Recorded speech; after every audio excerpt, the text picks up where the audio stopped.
Hello guys! Welcome back to my channel. For today's video, tayo?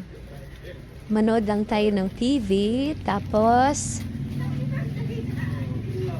mag-inom tayo alam niyo na, inom tayo ng Milo. Kasi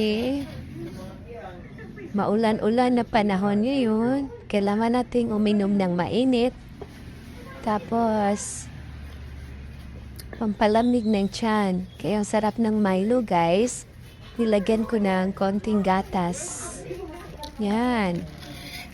Para pagpawisan naman tayo ng konti. Tapos nood-nood lang ng konting movie. Yan. At dito, guys, ano ba itong hinahanap ko? Kaburi Yan. Kumuha lang pala ako ng tinapay. Yan ang sarap ng tinapay, guys, kasi bagong luto. Tapos, sarap nito isaw-saw sa Milo, guys. Yan.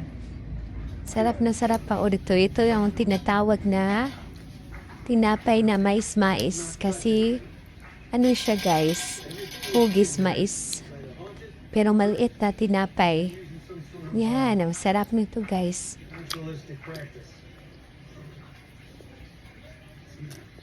Update tayo, guys. May paparating na bagyo dito sa Central Visayas.